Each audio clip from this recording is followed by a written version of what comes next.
Meus irmãos, eu vou cumprimentá-los mais uma vez com a paz do Senhor. Amém? Antes de fazer a leitura bíblica, eu quero agradecer aqui ao pastor Luiz, aos companheiros de conselho pela confiança. Responsabilidade imensa, mas é Deus quem conduz e nós entendemos assim. Então hoje, nesse dia do DIP 2019, que nós possamos meditar juntos e aprendermos um pouco mais daquilo que Deus tem para nos dizer através da Tua Palavra. Eu não posso deixar também de parabenizar a Eloá pelo trabalho que tem sido feito. Eu disse para ela, eu costumo dizer assim, que é quase como se ela estivesse de frente com um terreno virgem, né?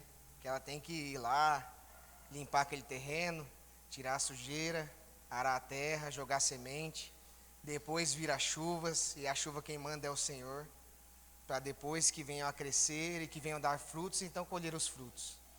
Então que Deus te abençoe, Eloá, que você continue conduzindo assim, já à frente de bastante trabalho aí, e Deus tem te abençoado. Sou grato a Deus pela sua vida, que tem levado tão bem esse ministério novo. Por isso que eu disse que é como quase se estivesse de frente com o terreno virgem. Mas Deus tem cuidado, né, Eloá? Amém. Vamos abrir a palavra de Deus na primeira carta de Paulo aos Coríntios, no capítulo 13, 7. 1 Coríntios, capítulo 13, verso de número 7.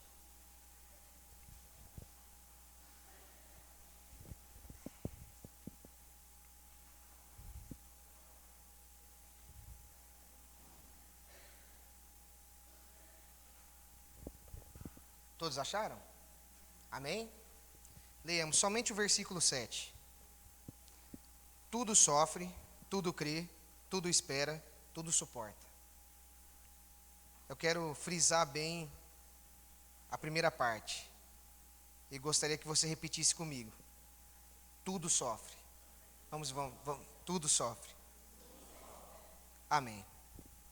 Eu quero, apesar de ter lido só um versículo, eu quero pedir que você mantenha sua Bíblia aberta. A gente vai estar caminhando sobre algumas passagens. A gente está meditando hoje, nesse dia importante.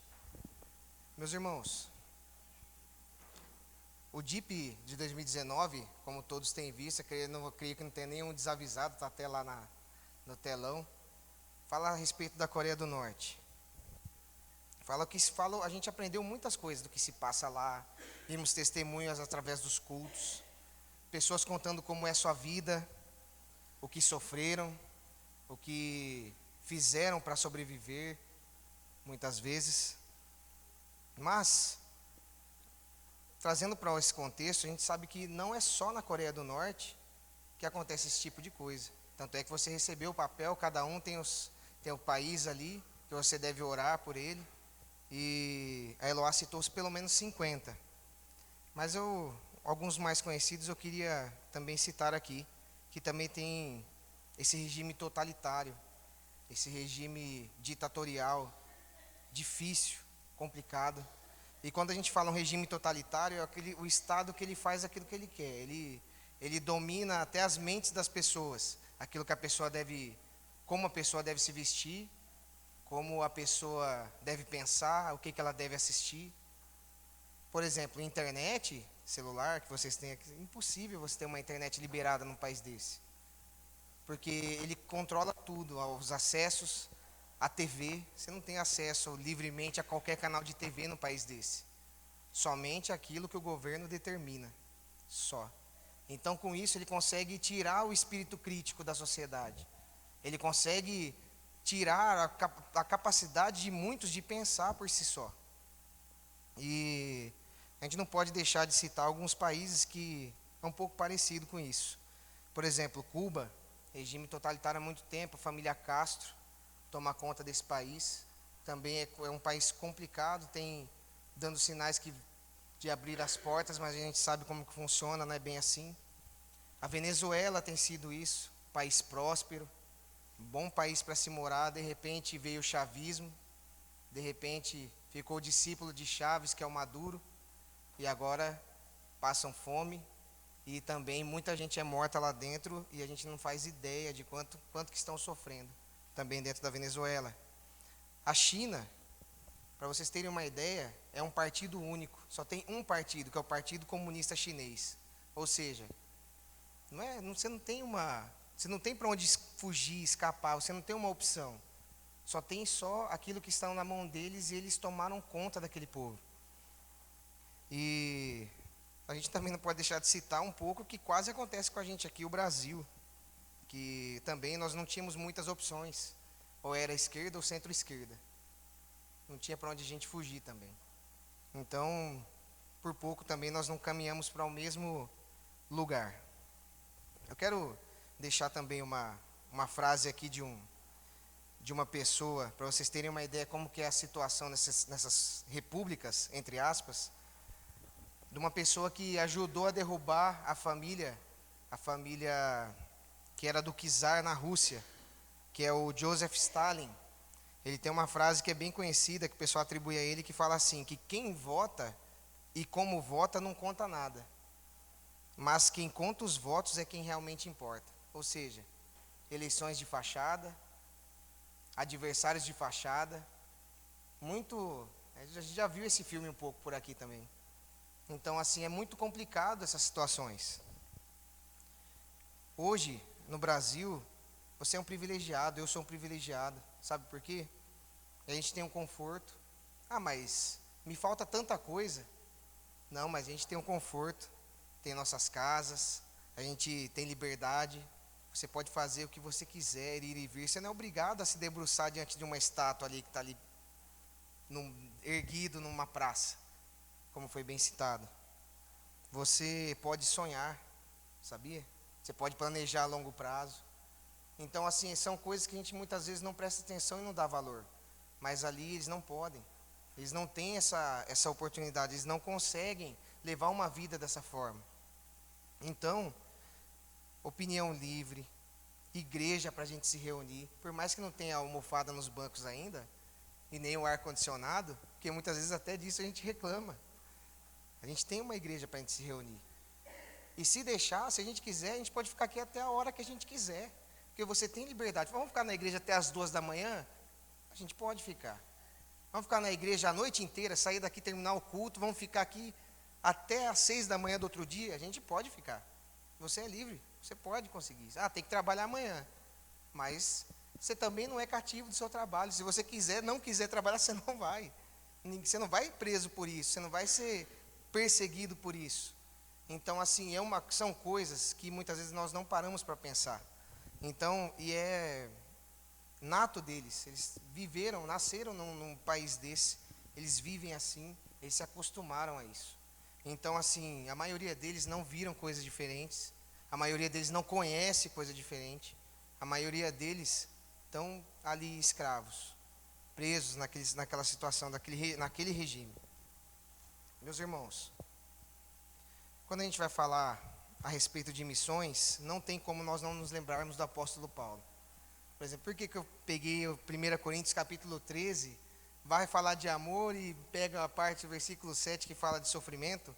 Então, basicamente, eu creio que uma característica de um missionário, ou daquele que é uma pessoa desprendida, são duas: o amor e também estar disposto a sofrer. Ele não, por amor à obra de Deus, por amor à palavra do Senhor Jesus, ele se dispõe, ele tem ele não liga mais para aquilo que ele vive, ele não liga mais para ele mesmo. Então ele se dispõe a fazer a obra de Deus, independente da situação que ele possa sofrer. Então, meus irmãos, nesse ponto do texto, que ele fala do dom supremo, que é o amor, ele chega lá no 7 e conecta ele com o sofrimento.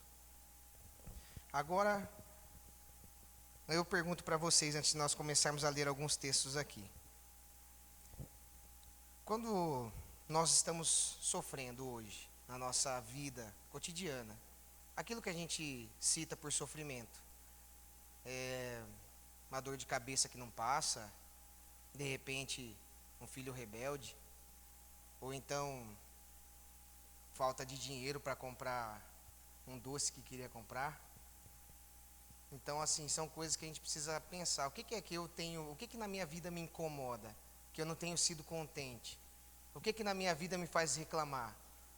Pior ainda se falar assim, ó, tem que ir na igreja hoje. Nossa, todo domingo, aí complica a situação.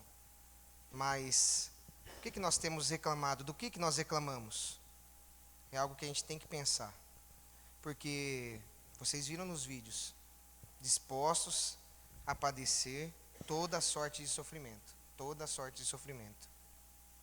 Então, meus irmãos, Paulo, ele tinha para ele, como apóstolo do Senhor, para ele isso era muito claro, claro como o dia, que o sofrimento ele é necessário e ele é inevitável. Ele é necessário e ele é inevitável. Nós vivemos, na nossa caminhada de vida, uma hora ou outra nós vamos nos encontrar com o sofrimento. Uma hora ou outra nós vamos passar por ele. E ele é necessário. É preciso que nós sofremos. É necessário que nós venhamos a sofrer. Nós vamos sofrer como eles sofreram? Não sei. Pode ser que sim. Ou pode ser que não. Mas, de qualquer forma, nós encontraremos com sofrimento. Eu queria que você abrisse comigo Romanos, capítulo 5. Nós vamos fazer a leitura dos versos 3 e 4.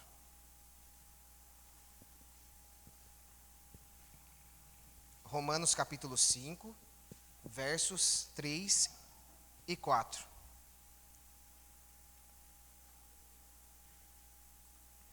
Todos acharam? Amém. Vamos ler então. E não somente isto, mas também nos gloriamos nas próprias tribulações, sabendo que a tribulação produz perseverança, perseverança, experiência, e experiência, esperança. O que o apóstolo Paulo está dizendo aí? O sofrimento, ele tem que acontecer na nossa vida. Ele é necessário, porque ele diz que ele se gloria nas próprias tribulações, porque olha o que a tribulação produz. A tribulação, ela produz perseverança, experiência e esperança, é uma cadeia. Então é necessário que nós venhamos a sofrer. Ainda no capítulo 5, não. Vamos direto para o 8:35 só. Romanos 8, verso 35.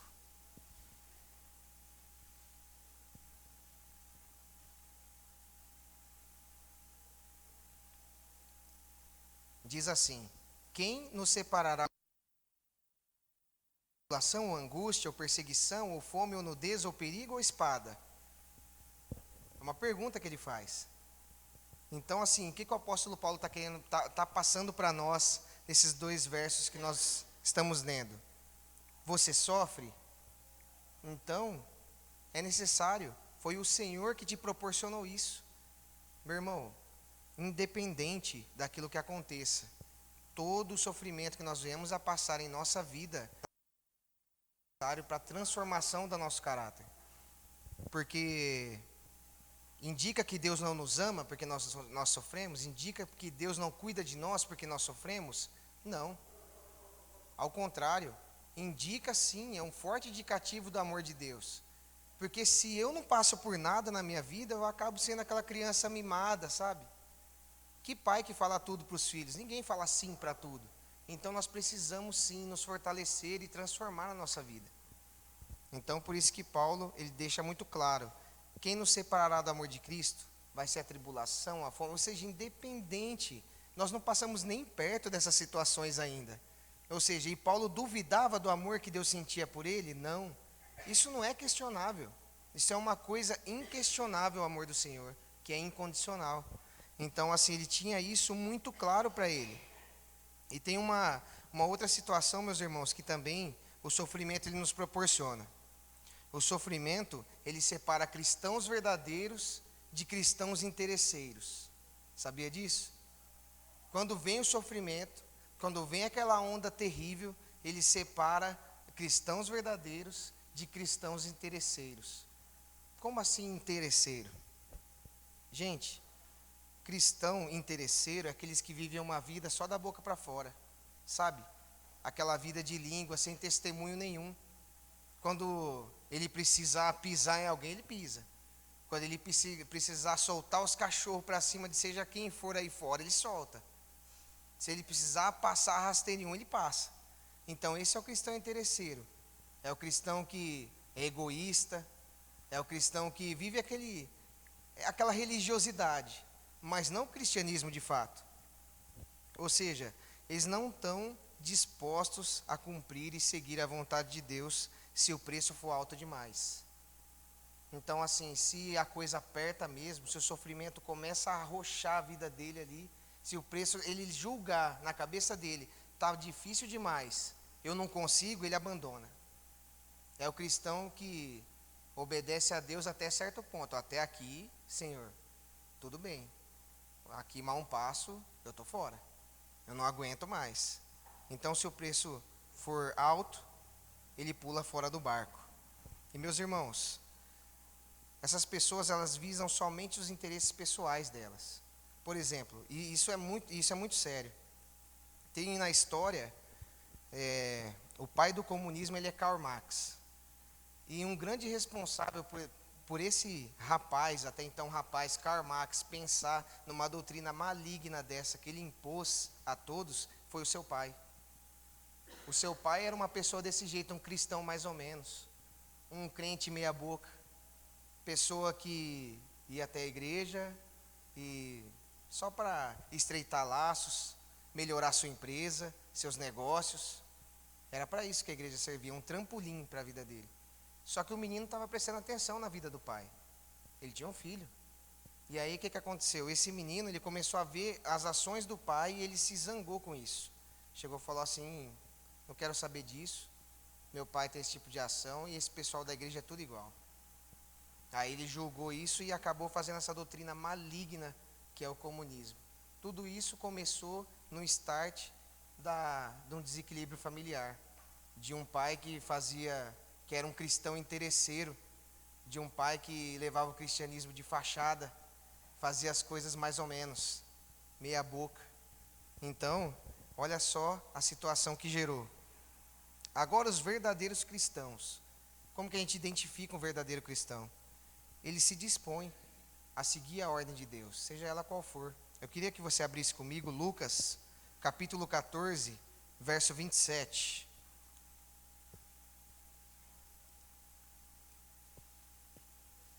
Lucas 14, verso 27.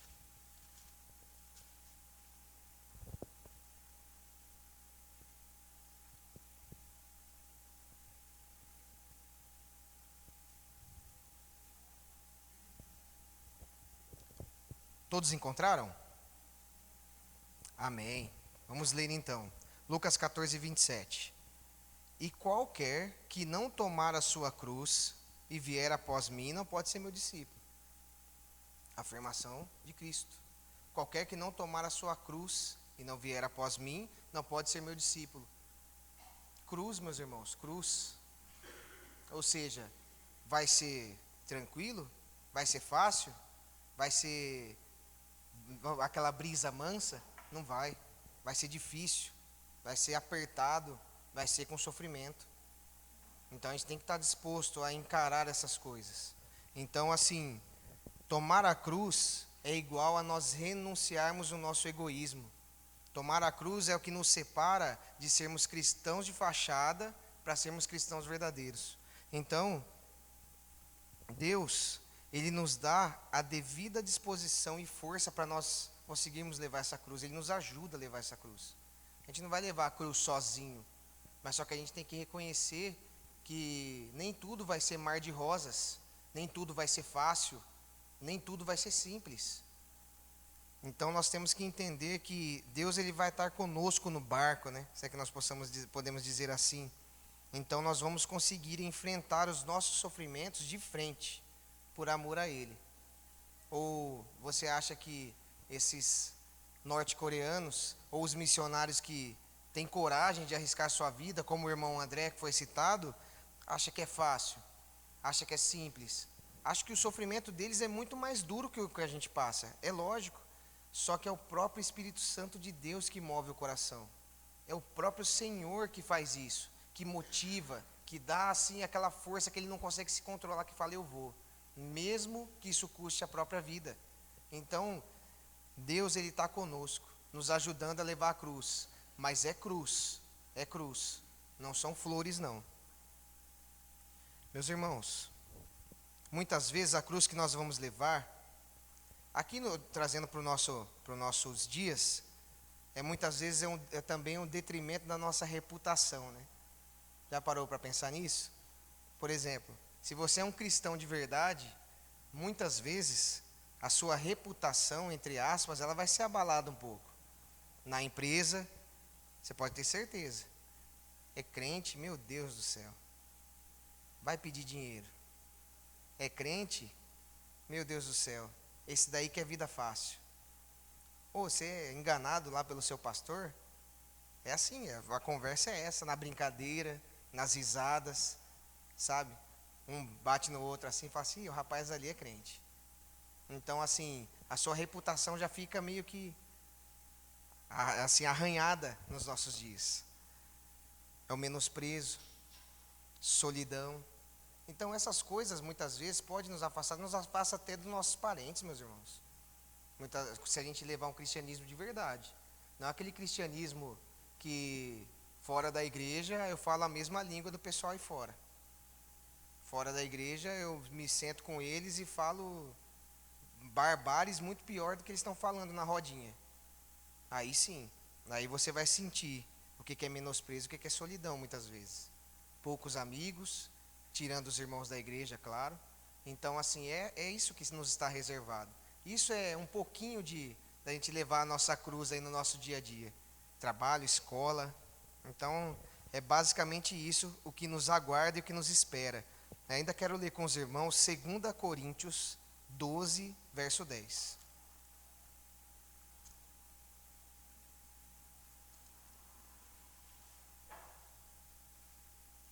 Segunda Coríntios, capítulo 12, verso de número 10.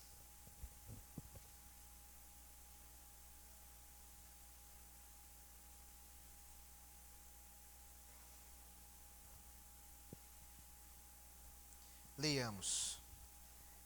Pelo que sinto prazer nas fraquezas, nas injúrias, nas necessidades, nas perseguições, nas angústias, por amor de Cristo. Porque quando sou fraco, então é que sou forte. Mais uma declaração de Paulo a respeito das angústias. Lucas, capítulo 14. Vamos voltar em Lucas 14, verso de número 26.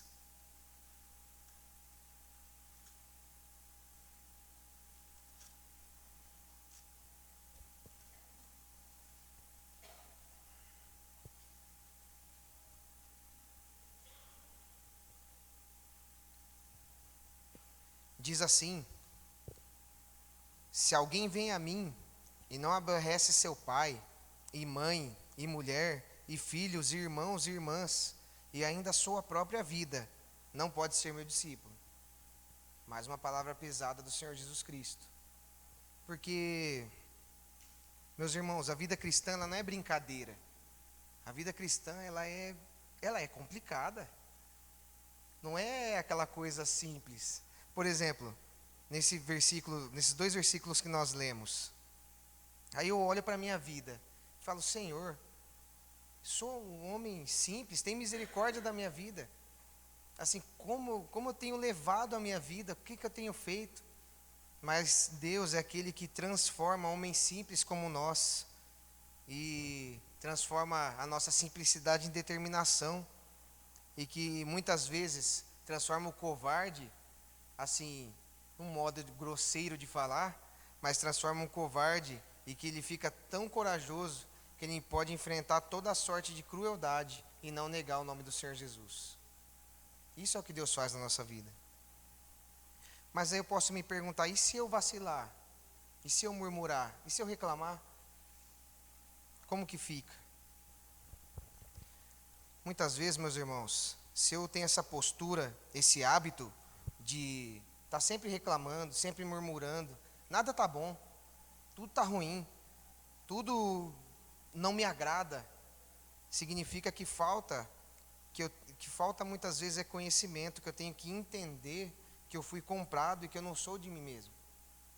Falta esse entendimento para a gente muitas vezes. E o hábito, ele é triste, sabe por que você pega hábito de ficar reclamando das coisas? Você pega costume de ficar reclamando, você pega costume de ingratidão. Por exemplo, a Sandra, ela me pega no pé. Ela fala assim que eu vou ficar com os sinais aqui da testa, aqui, ó, logo, logo, e não vai ter como tirar mais. Então, a idade já está chegando, né? Ela fala que eu fico assim direto, né? A cara, rosto. Ela fala assim, mas como que eu vou parar com isso? Eu falo assim, não, você tem que prestar atenção. Quando você tiver, você tenta deixar mais suave aqui, assim, porque senão seu tempo todo você fica com a expressão fechada. Aí eu falei para ela, assim, e agora, como que eu saio desse hábito? Vai ser triste, hein? Bom, estou tentando aí, tentando dar aquela aliviada assim, mas é difícil. Porque eu peguei o hábito, eu peguei o costume de ficar assim o tempo todo. O tempo todo. Se tem alguém falando, eu já, às vezes para prestar atenção, eu já fecho a cara assim, mas não por mal, é mais para hábito de que eu estou prestando atenção na conversa. Daí ela pega no meu pé. Mas assim, meus irmãos, muitas vezes a gente cria costume, sabe? Saio daqui da igreja, vou para casa e falo, nossa, o culto, pelo amor de Deus. E sabe, eu criei esse espírito crítico. Toda vez eu estou criticando alguma coisa ou alguém. Você viu fulano? Você viu fulana? Meu pai do céu, de novo. Você viu lá Bertano como que tá? Então eu criei esse costume ruim, esse costume feio, esse costume horrível. De nada agrada, nada agrada. Ao invés de receber, às vezes tem gente que reclama de presente que recebe. A pessoa recebe um presente, ao invés de falar assim, obrigado, fala, pega assim, mas não tinha vermelho, não? Então, assim, é terrível. A pessoa não tem gratidão com nada. E assim, é hábito, sabia? Não é que às vezes a pessoa é azeda, é amarga daquele jeito. Ela criou o costume de ficar reclamando. Criou hábito. Então, assim como é tão difícil a pessoa parar com isso, acho que vai ser difícil também de eu deixar minha testa mais tranquila aqui. Então, assim, a gente tem que lutar contra isso. Percebeu esse defeito? Reconheça o defeito. Reconheça que você não deve continuar dessa forma. E tenta mudar. É gradativo. É difícil, mas é uma coisa que a gente precisa negar a nós mesmos. Lembre de tomar a cruz. Lembre de tomar a cruz. E sempre, quando for fazer alguma coisa, sempre fazer em prol do reino de Deus e não contra Ele. Entendeu? Meus irmãos, pelo fato também de que muitas vezes nós não entendemos quem Deus é. Se a gente for tomado pelo temor a Deus, a gente não vai querer desobedecer a Ele. Sabe, porque diz que o temor a Deus é o princípio da sabedoria. Mas a gente não teme a Deus. A gente não teme Ele de jeito nenhum. A gente não tem nem o princípio da sabedoria. Olha só como que a gente é. Porque se a gente entendesse Deus, a gente ia entender que Deus, Ele é amor, mas é justo. Deus, Ele é amor e é justiça, mas também é zeloso. E também é santo. Então, essas outras coisas, esses outros atributos de Deus que a gente esquece de também colocar na balança. E a gente não pode esquecer de colocar na balança. Eu quero ler com os irmãos mais uma vez. Está em Lucas, vamos para Lucas de novo. Lucas 12, de 1 a 5.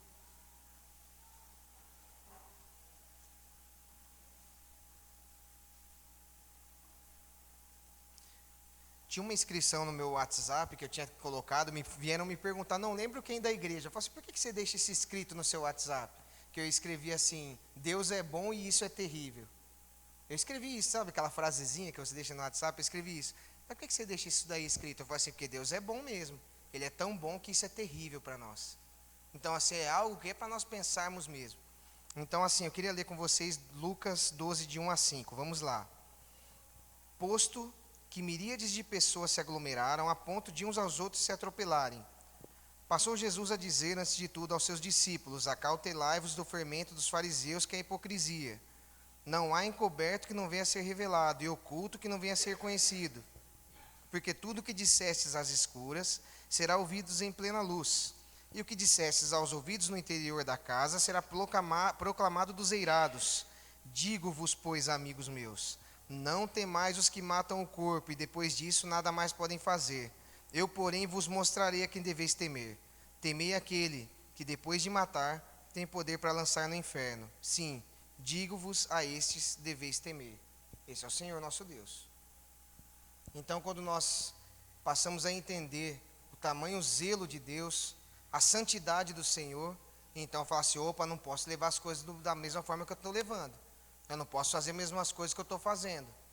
Eu não posso mais viver um cristianismo meia boca.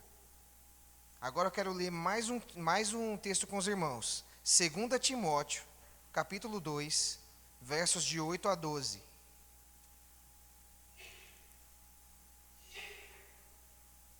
2 Timóteo 2, de 8 a 12.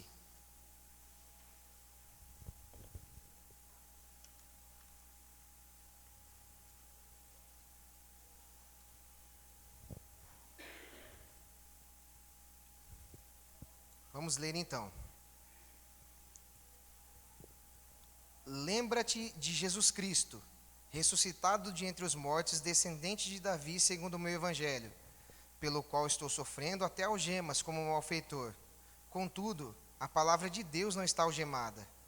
Por essa razão, tudo suporto por causa dos eleitos, para que também eles obtenham a salvação que está em Cristo Jesus, com eterna glória. Fiel é esta palavra. Se já morremos com ele, também viveremos com ele. Se perseveramos, também com ele reinaremos. Se o negamos, ele por sua vez nos negará. Então, assim, é mais um versículo que traz o zelo do Senhor, que traz a santidade de Deus e que também vem para nos admoestar fortemente. Então, meus irmãos, é isso que Deus quer de nós, verdade, verdade. Como o pastor sempre prega aqui, diz dos hipócritas e nos ensinou o que é a hipocrisia. Deus, ele quer nada mais e nada menos do que nós sermos verdadeiros, sempre. Não é nós vestirmos uma carapaça de crente na igreja, mas a gente precisa ser verdadeiro. A gente tem que ser zeloso com as coisas do Senhor. A gente tem que levar a sério aquilo que é obra de Deus e aquilo que é vida com Ele. É complicado, é difícil? É, por isso é cruz.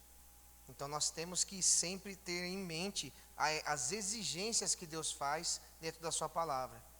É uma beleza nós pegarmos, assim, como diz aquelas caixinhas de promessa, aqueles versículos que é só água com açúcar, né? Isso é que a gente pode dizer assim, só massageia o ego ali e tal. Mas a gente esquece. Isso aqui é um livro inteiro, uma revelação completa, fechada.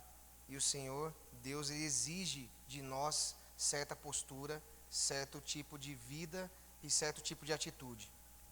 Mas aí eu quero abrir o último texto com vocês.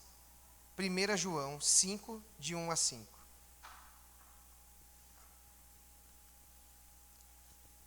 Primeira João, lá no final da Bíblia, hein? 1 João 5, de 1 a 5.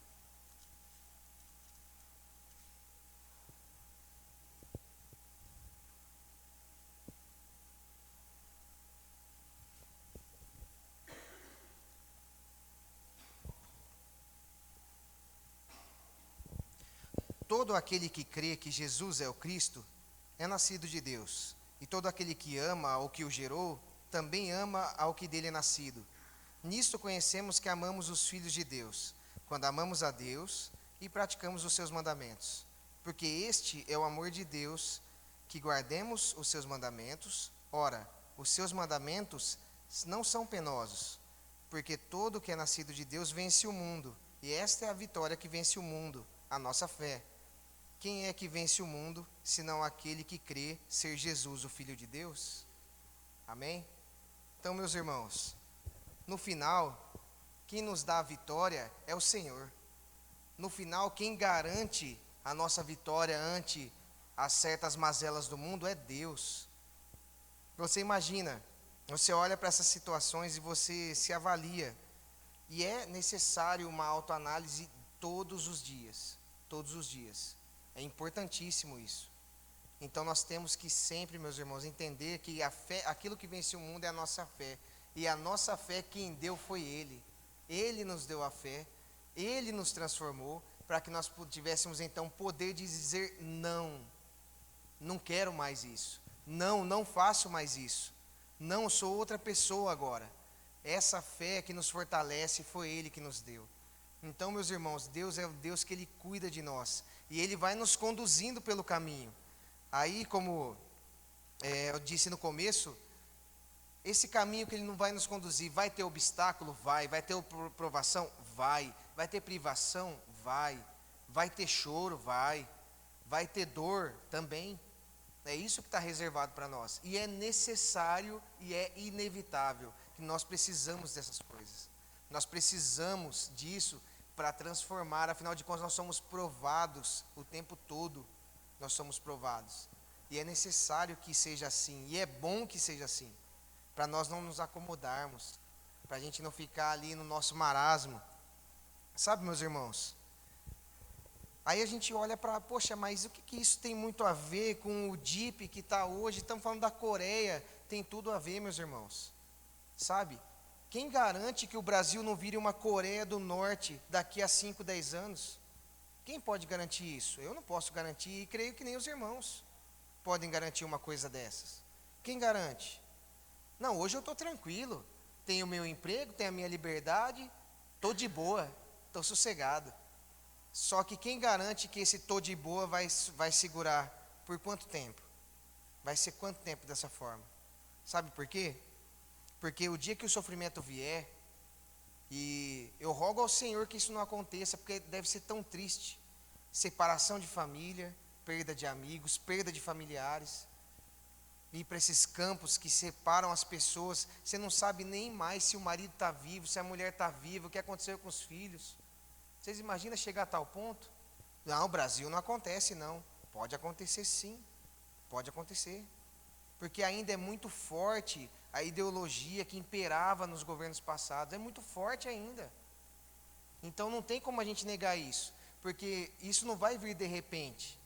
Ele vem aos poucos, ele vem vindo transformando aos pouquinhos. Promessa de campanha do governo que perdeu era de controle da mídia. Controle da mídia, e assim ia começar assim, ele começa a controlar a internet, ele começa a controlar aquilo que vai falar dele na televisão, ou seja, você não vai começando a não ter mais acessos àquilo que você poderia livremente navegar. Então era isso que ia acontecer. Esse é o primeiro passo. Aparelhar toda a situação do Estado é o segundo passo. Isso estava longe de acontecer? Não. Pelas urnas saiu esse risco. Só que ele está aí, iminente ainda. Está vivo e forte. E pode voltar. E aí, quando voltar, nosso emprego a gente corre o risco. Vai falar que é cristão, vai preso. Será que a gente está disposto? Será que a gente tem isso em nós, essa motivação para encarar esse sofrimento de frente, que não está longe de acontecer? Será que nós temos essa força interior? Será que nós temos nos comportado como cristãos de verdade ou cristão meia boca ali? Até certo ponto. Como tem sido o meu comportamento? É complicado, meus irmãos. Nosso sofrimento hoje, ele é tão pequeno.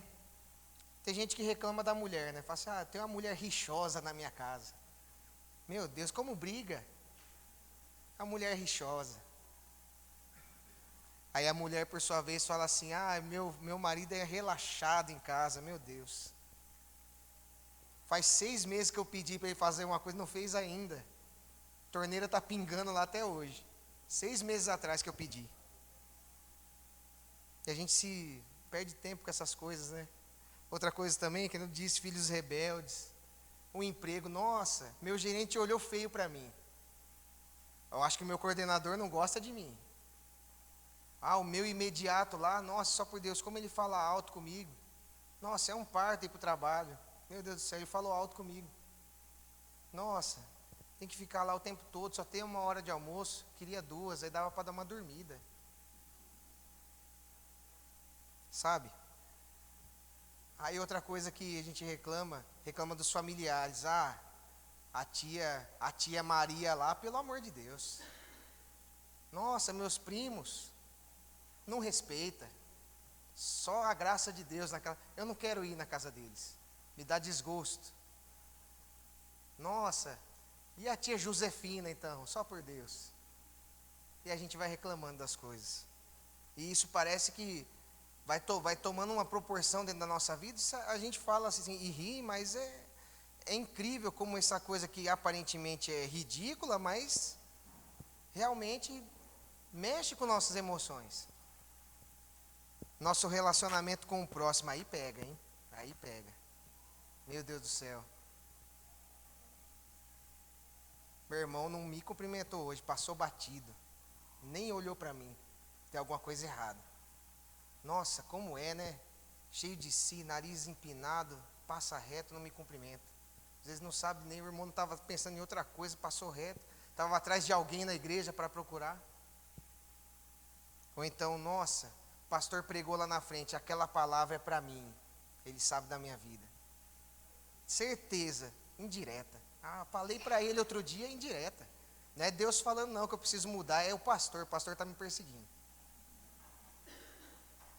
Só por Deus, meus irmãos. O líder do louvor ali é só a graça. Nossa, como reclama, como fala, como enche a paciência. É difícil. Agora, a gente precisa se preparar, meus irmãos. Parar com essas bobagens, sabe? Perder tempo com coisa pequena. Perder tempo com coisa que não edifica. Vamos nos exortar uns aos outros, chamar um ao outro a responsabilidade, com mansidão, com calma, com respeito. Sabe? Com amor. Fala assim, meu irmão, não é assim. Vamos, repensa esse negócio aí. Pensa certinho.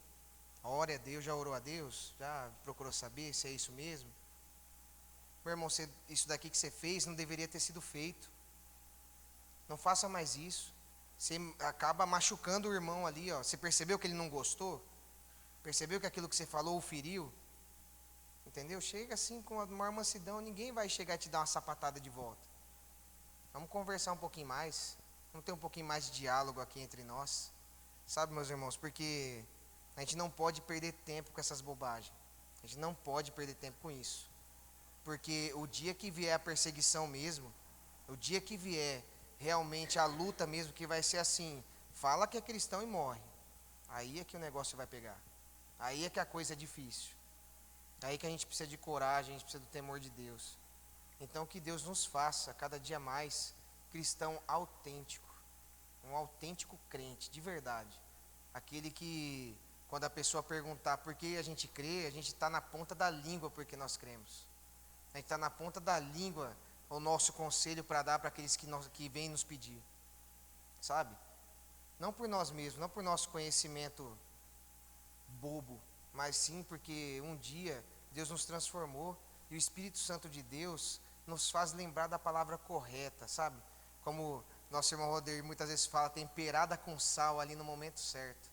Então que Deus nos dê essas oportunidades, que nós sejamos o porto seguro de algumas pessoas, que nós possamos ser aquela pessoa que aconselha, que fala, que tenha um certo respeito, sabe? Deus nos coloque numa posição dessa, que Deus nos guarde de pecar, que Deus nos guarde de levar uma vida relaxada, que Deus nos guarde de esquecer que Ele é um Deus zeloso, santo e que Ele não tolera certas coisas.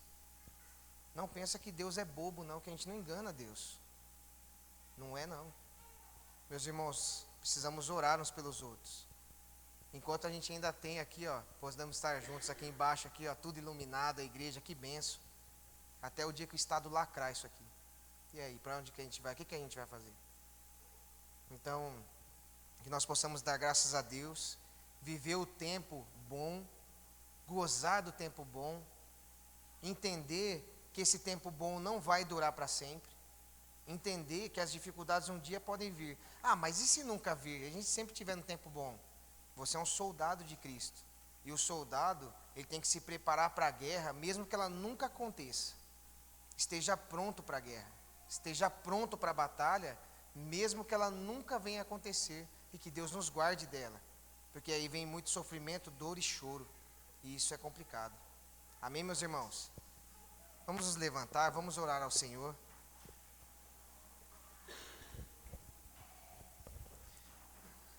Senhor Deus, te agradecemos, ó Pai, por esse dia, o domingo da igreja perseguida. Ó Deus, que nós possamos a cada dia mais nos lembrar em oração dos nossos irmãos coreanos, para que nós possamos colocá-los em debaixo de nosso joelho, para que nós possamos sempre, ó Deus amado, interceder.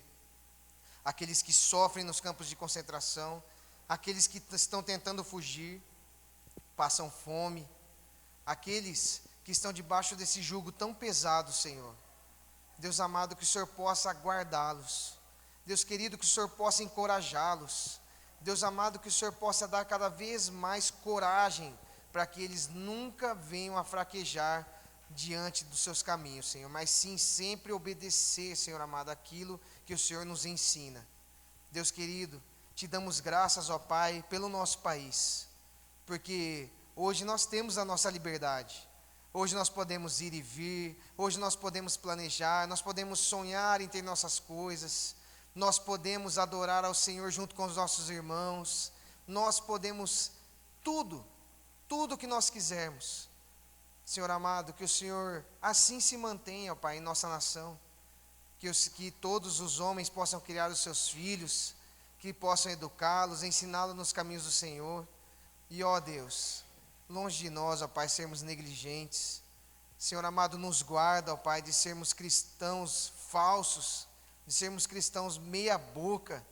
Deus querido, em nome de Jesus Cristo, ó Deus, que a nossa vida seja transformada através das provações que ainda virão, que a nossa vida seja cada vez mais, ó Pai, estar em concordância com aquilo que o Senhor exige. Deus amado, em nome de Cristo Jesus, nos transforma, Deus, a cada dia. Deus amado, nós somos tão negligentes, nós somos tão preguiçosos, nós somos tão omissos, ó Deus. A gente quer estar de bem com todo mundo, a gente sai da igreja e fala aquilo que não deveria, e age como não deveria. Deus amado, que nós tenhamos paz com nossos irmãos, que nós possamos saber lidar com o nosso próximo, que nós não venhamos a guardar mágoa nem raiva, que nós, em nossa caminhada, possamos somente nos preocupar com aquilo que realmente importa, que é o viver uma vida santa, reta e entender que nós não somos de nós mesmos. Deus querido, nos guarda, ó Pai, de pecar contra o Senhor. Nos dá uma semana de bênção na Tua presença. E que em nosso pensamento, em nenhum momento, possa passar por ele que o Senhor não está olhando, porque o Senhor está. Aonde quer que nós vamos, o Senhor está ali vendo. Quer que seja o que for que nós pensamos, o Senhor contempla o meu pensamento e o pensamento da Tua igreja. Deus querido, o Senhor sabe exatamente aquilo que nós precisamos melhorar. Deus amado, o Senhor sabe exatamente aquilo que nós precisamos mudar. Deus amado, nos ajuda. Deus querido, em nome de Cristo Jesus, que nós possamos cada vez mais sermos cristãos de fato e em verdade, ó Deus. Não como os hipócritas, que vivem da religião, se vestem como religiosos, se portam como religiosos, mas o Senhor conhece o coração. Deus amado, em nome de Jesus Cristo, ó Pai, dá-nos uma boa semana e nos guarda, Deus, cuida de nós. Essa é a nossa oração, Senhor, em nome de Jesus Cristo. Amém.